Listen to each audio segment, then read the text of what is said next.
Sesuai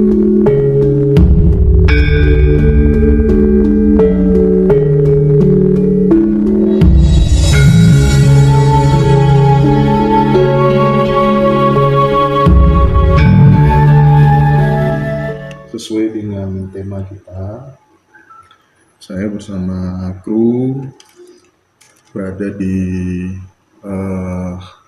Istana Asoka. Disinilah salah satu kediaman yang Jati Kusumo yang terletak di Jalan Citandui, Malang. Eyang Jati pada kesempatan kali ini kami paksa untuk berbicara tentang sejujur-jujurnya. Siapa sebenarnya sosok Satrio Piningit itu, ciri-cirinya bagaimana, dan apapun yang terkait dengan Satrio Piningit, mohon dengan sangat kami minta Eyang Jati untuk berbicara apa adanya. Eyang Jati. Terima kasih. Memang setiap kurun waktu tertentu kegelisahan manusia itu, kultur bangsa kita khususnya di Jawa selalu ada mencuat yang istilahnya itu Satrio Piningit ya. Sebenarnya di mana-mana pun ada Satrio Piningit itu, entah di Afrika, entah di Eropa, entah di Cina, entah di manapun Kak, saya cermati pasti ada. Sebelum itu kita akan mencoba menguraikan siapakah sebenarnya Satrio Piningit itu. Satrio itu adalah seorang pejuang yang mempunyai inisiatif untuk menyelesaikan permasalahan yang ada di dalam lingkungannya. Nah, Piningit artinya adalah tersembunyi. Kenapa tersembunyi? Karena paradigma pemikiran barunya tidak dimiliki oleh mereka. Dan untuk Satrio Piningit kelas tataran Jawa ini memang sangat misterius, sekali lagi sangat misterius. Kenapa? Karena di Jawa itu adalah pulau sakral, pulau suci yang harus menjaga peradaban dan stabilitas ekosistem pergaulan di dunia. Oleh karena itu kelasnya Satrio Piningit di Pulau Jawa dengan kelasnya Satrio Piningit di daerah yang lain pasti akan tetap lain. Kalau di daerah lain, negara lain sifatnya adalah lokal dan primordial, tetapi kalau di Jawa ini punya tugas yang sangat besar, yaitu Hamemayu Hayu ing Bawono. Kira-kira di Pulau Jawa itu pernah berapa kali ada Satrio Piningit? Sehemat pengetahuan saya, berdasarkan entah itu dongeng, entah legenda, entah itu yang tertulis dalam sejarah, itu pertama kali pada abad 12. Yaitu Sang Ken Arok atau Sang Amurwa Bumi. Saya anggap beliau adalah Satrio Piningit. Karena apa?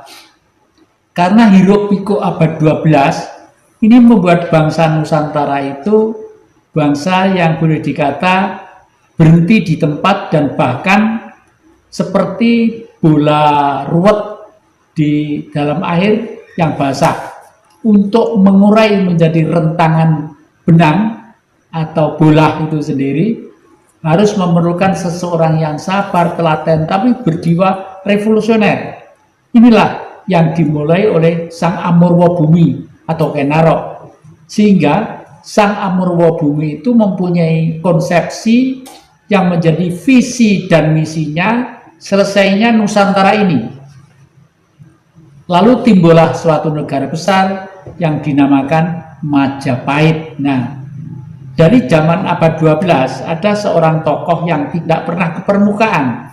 Karena tokoh itu memang di dalam dirinya ada sosok-sosok getaran kekuatan gaib secara universal, yaitu kekuatan Sang Maha itu sendiri yang menyatu dalam sosok seorang manusia. Ini sering kita sebut dengan istilah Ken Dedes ya. Ken Dedes itu sebenarnya tidak pernah menjadi ratu. Tetapi karena rahimnya, indung telurnya mengandung satu benih-benih calon-calon raja besar di Nusantara, lalu Sang Ken Arok tadi itu dikonotasikan sebagai Sang Satrio Piningit yang nanti itu keturunannya akan berhak menurunkan raja-raja besar di Nusantara ini. Ternyata memang betul. Oleh karena itu yang terakhir kakek membuat naskah atau buku yang judulnya Misteri Gunung Arjuna. Karena Gunung Arjuna itu dikelilingi oleh kerajaan-kerajaan sejak dulu kala, Panjalu, Kediri, Singosari, lalu Trowulan, Mojopahit itu sekarang ya. Dan ini kelihatannya Satrio Piningit yang akan datang pun akan tetap berangkat dari sana. Kenapa berangkat dari sana? Karena dunia ini sudah tidak ada yang mampu membongkar peradaban sehingga menuju dalam satu peradaban yang selaras, serasi, dan seimbang dalam tata kehidupan politik, kemanusiaan, budaya, pendidikan, dan lain sebagainya. Nah, oleh karena itu waktu itu sebenarnya sudah timbul Satrio Piningit yang di abad ke-19, yaitu Bung Karno. Bung Karno Satrio Piningit juga, tetapi Bung Karno sebagai sosok manusia pasti juga ada kelemahannya, kelebihannya, kekurangannya, dan lain sebagainya. Oleh karena itu sosok ini pasti akan diteruskan oleh generasi-generasinya dan masih berada di lereng Gunung Arjuna juga. Kenapa? Karena mau tidak mau hitungan 7 itu menjadi hitungan yang pasti ya.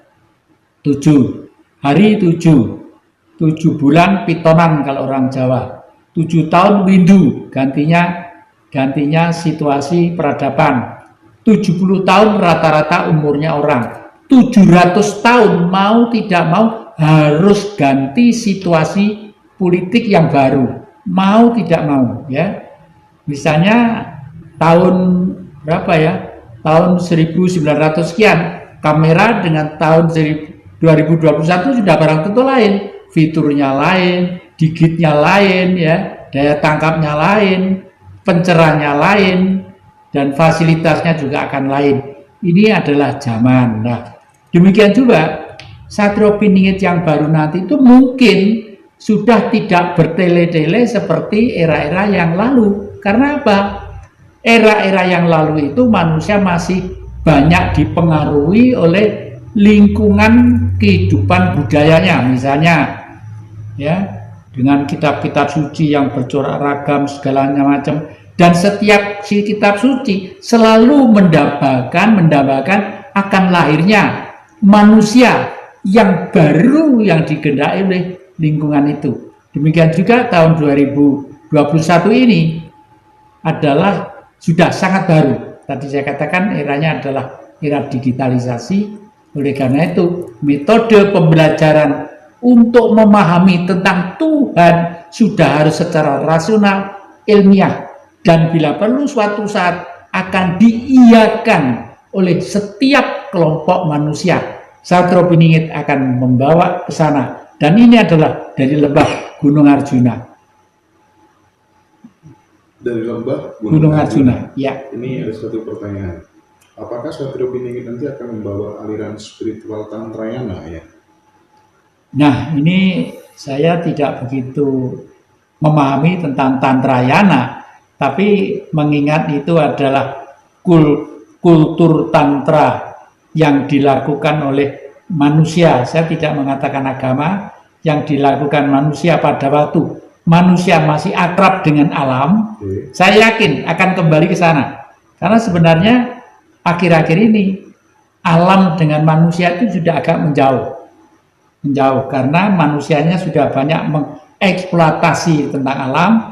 Justru alam menjadi rusak, ekosistemnya menjadi tidak seimbang dan sebagainya. Oleh karena itu teori Tantrayana tadi itu saya yakin akan kembali mencuat ke sana. Gitu. Ini ada juga yang komentar gini ya, Satrio Piningit itu berada di Maospati, sebelah timur Gunung Lawu, timurnya Bengawan Banyu kan. Bebas lah ya, orang komentar apa aja bebas lah ya. Iya. Jadi Memang banyak sekali perspektif terkait dengan Satrio Piningit, teman-teman. Diambil mana yang pas sesuai dengan pemikiran kita ya.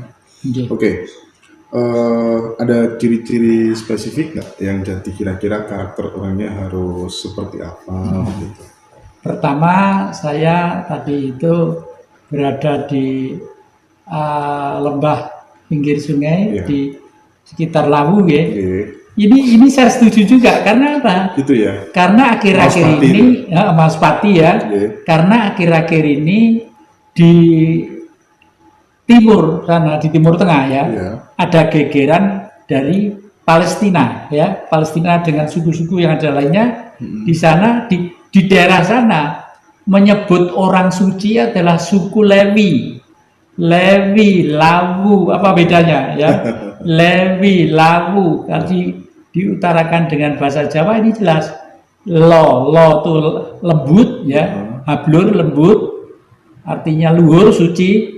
W itu titik, V artinya V, karena tak terbatas banyak, tiada orang yang tahu jumlahnya berapa, akhirnya menjadi W, menjadi huruf W.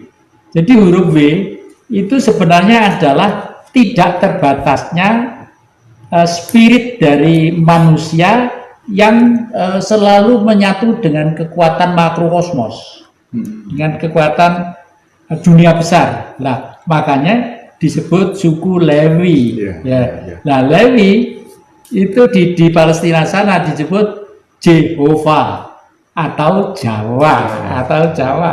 Jadi orang sana sebenarnya percaya betul dengan si Jawa ini, percaya betul. Oke. Ini dari Mulyana. Matur nuwun Mas Hendra, Satrio Piningit yang berpotensi menjadi presiden Indonesia barangkali tidak lepas dari Trah Brawijaya V dan Trah Wangsa Sailendra katanya. Ya, dua Trah itu adalah DNA-nya, DNA manusia-manusia yang jenius. Berangkat dari tulisan Arusio Santos, filosofus Profesor Dr. Arusio Santos, filosof dari Brasilia ya. Itu memang mensinyalir bahwa manusia tercerdas di seluruh dunia ini ternyata sisanya sekarang disebut sebagai bangsa Indonesia. Disebut sebagai bangsa Indonesia. Nah, ternyata memang betul. Oleh karena itu, saya akhir-akhir ini mulai mencari data-data untuk itu. Data yang pertama adalah saya lalu mengungkapkan kerajaan pertama kali di dunia adalah di Pulau Jawa. Kerajaan pertama kali di dunia di Pulau Jawa. Itu di lereng Gunung Arjuna. Di sana, namanya Sumbrawan. Itu kurang lebih sekitar 15.000 tahun sebelum Masehi, ya. Di sana.